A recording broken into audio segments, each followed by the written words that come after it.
Hoje a gente vai fundo numa história fascinante, a dos bastidores da última grande entrevista de John Lennon.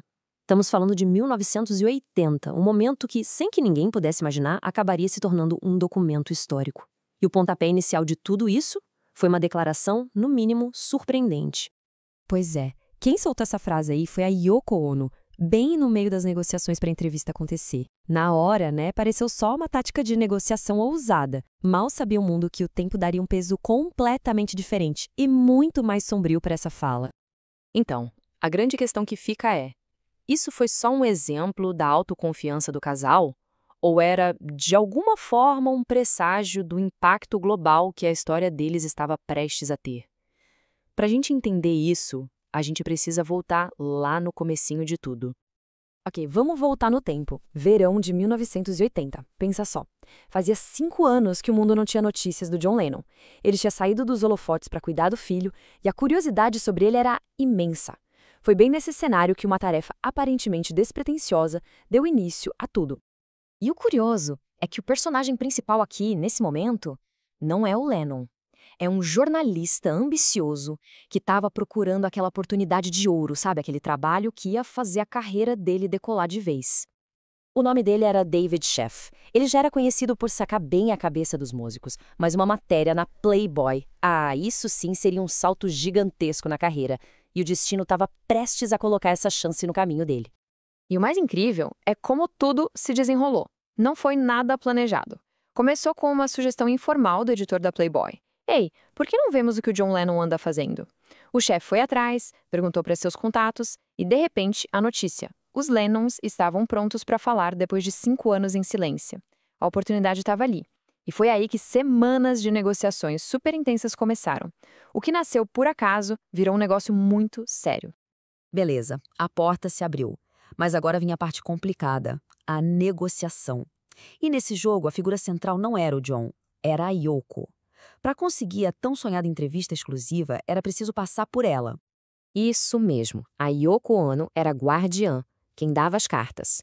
Ela cuidava de todos os negócios do casal, tomava as decisões finais e tinha essa fama de ser uma negociadora formidável, para dizer o mínimo. Ou seja, conseguir um tempo com o John significava primeiro convencer a Yoko. E a abordagem dela era única. Ela não só tomava todas as decisões de negócio e era conhecida por ser linha dura, como também discutia cada mínimo detalhe da entrevista. Mas o mais curioso era que as decisões dela não eram só sobre negócios. Ela levava em conta até presságios astrológicos. Era uma mistura de faro para negócios com um toque de misticismo. E foi no meio dessas negociações que ela soltou aquela frase. Ela disse que não se impressionava com os outros entrevistados da Playboy, porque presidentes e políticos representavam só o seu país. Agora, ela e o John, eles representavam o mundo inteiro. Na hora, o chefe e o editor dele devem ter pensado: ok, isso é que é a selinha dura. Para eles, aquilo soou como uma tática de negociação, uma forma de aumentar o valor do passe deles, de mostrar o quão importantes eles eram. Viram como um exemplo perfeito da mentalidade durona da Yoko. Só que eles não tinham a menor ideia do quão tragicamente precisa essa frase se tornaria. Eles anotaram a citação achando que seria uma ótima história para contar na introdução da matéria. Mal sabiam que poucos meses depois, a reação do mundo inteiro à morte de Lennon provaria que aquela afirmação, de um jeito terrível, estava absolutamente certa. Depois de semanas de negociações tensas, finalmente, o acordo saiu. Shepp começou as sessões de entrevista com John e Yoko e tudo parecia estar indo nos trilhos. Mas aí, bem no meio do caminho, surgiu um grande problema. Olha, chegar até ali não tinha sido nada fácil.